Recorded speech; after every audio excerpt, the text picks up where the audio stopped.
శక్తి కొంచెం తగ్గుతుంది. సార్ మరొక విషయం ఏంటి విజయసాయి రెడ్డి గారు ఇష్యూ ఏంటి? ఆమె శాంతి గారు చాలా భావోద్వేగంతో కన్నీటి పరిమితమే అని మాట్లాడుతున్నారు. ఏది నిజమో ఏది అబద్ధమో తెలుసుకోలేని పరిస్థితి, కానీ విపరీతంగా ట్రోల్ అవుతున్న అంశాలు. సరే, ఇవి వ్యక్తిగతమైన అంశాలు, అందులో కుటుంబ అంశాలు. వాళ్ళు ఒకటికి రెండు దంపతులు పెళ్ళైన తర్వాత ఏమయ్యారు, వాళ్ళు ఎందుకు విడిపోయారా లేదా, ఇవన్నీ కూడా ఇవి వాస్తవానికి బండి ముందు గుర్రం వెనక అన్నట్టుగా ముందు మీడియాలో ఇవన్నీ కూడా చాలా ఇదైపోయి అనేక రకాలు వచ్చిన తర్వాత ఇప్పుడు వీళ్ళు వివరణలు ఇస్తున్నారు. నేను చెప్పగలిగింది ఒకటే, ప్రభుత్వ పరంగా తప్పు జరిగి ఉంటే నేను చెప్తున్నాను కదా, దేవాదాయ శాఖలో కూడా లోపాలు జరిగే సమస్య ఏం లేదు. భూములు అనేవి దందాలు, వాటిలో దేవాదాయ శాఖ భూములు కూడా కీలకమైనవి, ఎందుకంటే వాటికి ఎక్కువ భూములు ఉంటాయి కాబట్టి. ఈ పంచగ్రామాల సమస్య కూడా అటువంటిదే వాస్తవానికి. కాబట్టి దేవాదాయ శాఖలో అవకతవకలు, అక్కడ తప్పులు, వాటి మీద కూడా శ్వేతపత్రం ఇవ్వచ్చు కావాలంటే.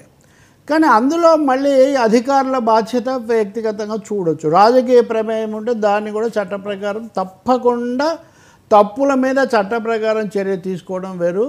వ్యక్తిగత విషయాలను చాలా విశృంఖలంగా మీడియా సరుకుగా మార్చేయడం వేరు. ఈ వార్తలో మటుకు అంతకు ముందు కూడా దురదృష్టవశాత్తు మన సమాజంలో, మన మీడియాలో రాజకీయాలతో సంబంధం ఉన్నవాళ్ళు లేకపోతే సామాజికంగా ఉన్నవాళ్ళు వాళ్ళ మీద ఇష్టానుసారం ఏదంటే అది, ఆ భాష కూడా సరిగ్గా లేదని తప్పకుండా చెప్పక తప్పదు. ఇప్పుడు ప్రెగ్నెన్సీ, ఈ చర్చ ఎక్కువ భాగం ప్రెగ్నెన్సీ ఎవరికి వచ్చింది, ఎందువల్ల వచ్చింది, వీటి గురించి మీడియాలో కథనాలు ఇచ్చి ఎవరైనా కానీ తెలుస్తారని ఇంతకుముందు మీరు ఎప్పుడైనా చూసారా వర్మగారు ఇలాంటిది? మీరు లేదు. వాస్తవంగా వివాహేతర సంబంధం, అక్రమ సంబంధం అన్న మాట కూడా మానేసి మీడియా వివాహేతర సంబంధం అనడం అనేది వచ్చింది. అటువంటిది దీన్ని ఇక్కడికి తీసుకొని వచ్చి బొమ్మలేసి, ప్రెగ్నెన్సీ బొమ్మలు, దాని మీద కామెంట్స్. వాళ్ళు దంపతులు విడాకులు తీసుకున్నారా లేదా, ఆ తర్వాత కలిసారా లేదా, ఈయనెవరు, వాళ్ళు చూసుకోవాల్సింది. వ్యక్తిగతంగా ఎవరిని ఖండించుకుంటారో వేరే మాట, కానీ దాన్ని ఒక ఆధారంగా తీసుకొని చాలా రసవత్తరమైన చర్చగా. ఇది ఒకటే కాదండి, ఇప్పుడు రాజ్ తరుణ్ అనే ఆయన, లావణ్య వాళ్ళ వ్యవహారం ఉంది.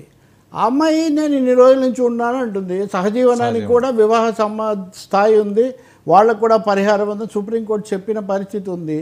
అవునా కాదా వాళ్ళు తేల్చుకోవాలి. వాళ్ళు ఒకవేళ తొందరపడో లేదా ఆవేశంలోనో బయటపడితే దాన్ని మీడియా తగిన పద్ధతుల్లో సమతుల్యత పాటించి చేర్చాలి. కానీ దాంట్లో వాళ్ళ వీడియోలు, వాళ్ళ ఆడియో లీకులు అవన్నీ పెట్టి ఇలా అంది అలా అంది, అందులో కూడా అంతే. అందులో కూడా ఆమె మీద చాలా ప్రసారాలు కనుక మీరు చూస్తే మహిళ, ఇంకా అంతకుముందు కూడా ఇప్పుడు పేర్లు మళ్ళీ సందర్భాలు తెస్తే బాధపడతారు. అసలు ఎవరెవరికి పుట్టారనే చర్చ ఏంటండి దరిద్రం టీవీల్లో. సోషల్ మీడియాను మనం, అతను ఎవరు, ప్రవీణ్ హనుమంతు అసభ్యంగా ఉందని అతన్ని ఇప్పుడు అరెస్ట్ చేశారు. అందరూ కూడా ఖండించారు సోషల్ మీడియాలో ఇదంతా కూడా. దాన్ని ఇక్కడికి తీసుకొని వచ్చి ఇప్పుడు విజయసాయి రెడ్డి కేసు ఏమేస్తాడు, ఆయన తనది ఎలా ఖండిస్తాడు, ఆ శాంతి అని ఆమె భావోద్వేగానికి గురవటం, వాళ్ళు వ్యక్తిగతంగా వాళ్ళు దాన్ని ఖండించుకోవచ్చు. వాళ్ళు నేను ఎస్టీ కాబట్టి అంటున్నారు, మహిళ ఎస్టీ అవన్నీ నిజం. ఆమె దాని మీద ఆమె చర్యలు ఆమె తీసుకోవచ్చు. చట్టం అందరికీ సమానంగా అందుబాటులో ఉంటుందండి. ఆరోపణలు చేసే వాళ్ళైనా, ఆరోపణలకు గురైన వాళ్ళైనా, రాజకీయ ఆరోపణలు వేరు, ప్రభుత్వ వ్యవహారాల్లో తప్పొప్పులు వేరు, వ్యక్తిగతమైన అంశాలను అదే పనిగా నేను చూస్తున్నా. విజయసాయి రెడ్డిది ఇంకా అవ్వకముందే అలాంటి ప్రసారాలు చేసిన కొంతమంది మళ్ళీ సమాధానాలు ఇస్తున్నారు. ఇంక ఈ కథను ఇంతకంటే మనం మాట్లాడడానికి కూడా బహుశా ఎక్కువ ఏం లేదు. సో కనీసం అది సమాజానికి సంబంధించిన విషయం అయితే బహిరంగంగా చర్చించడం, వ్యక్తిగతమైందంటే వ్యక్తిగతమైనటువంటి పరిధిలో దాన్ని పరిశీలించడం, చట్టబద్ధమైన సమస్యలు, వివాహాలు, విడాకులు ఇలాంటివి ఉంటే వాళ్ళు చూసుకోవటం తప్ప దాని ఆధారంగా ఏదో చేయాలనుకోవటం ఇది చాలా అసభ్యమైన, చాలా బాధాకరమైనటువంటి విషయం. అందులో ప్రెగ్నెన్సీని లేకపోతే ఇంకొక దాన్ని కూడా ఆ భాష, రకరకాల భాషలు తీసుకొచ్చారు, బొమ్మలు వేస్తున్నారు. ఇది మంచిది కాదు, ఇది సరికాదు. మరి విజయసాయి రెడ్డి నేను కేసు వేస్తాను, ఆయన రాజ్యసభ సభ్యుడు, ఆయన నేను ప్రివిలేజ్ మోషన్ కూడా ఇస్తాను నా హక్కులకు అంటున్నారు. ఆయన చేసేవన్నీ ఆయన చేయొచ్చు, కానీ దాని ఆధారంగా మళ్ళీ ఇక్కడ ఏదైనా ప్రభుత్వ పరంగా తప్పులు ఏమైనా జరుగుంటే వాటిని మనం అవి ప్రభుత్వం చూసుకోవాలి. అంటే ఇవి పర్సనల్ ఇష్యూస్ కదా సార్, ఎవరితో ఏ రకంగా పర్సనల్ కూడా, పర్సనల్ ప్రైవేట్, పూర్తి టోటలీ ప్రైవేట్ అఫైర్స్. వాటన్నిటిని ఇంతగా ఇన్ని గంటలు మీడియా వాటిని చర్చించాల్సిన అవసరం ఉందా? అసలు ఈ సోషల్ మీడియానే ఎందుకంటాం?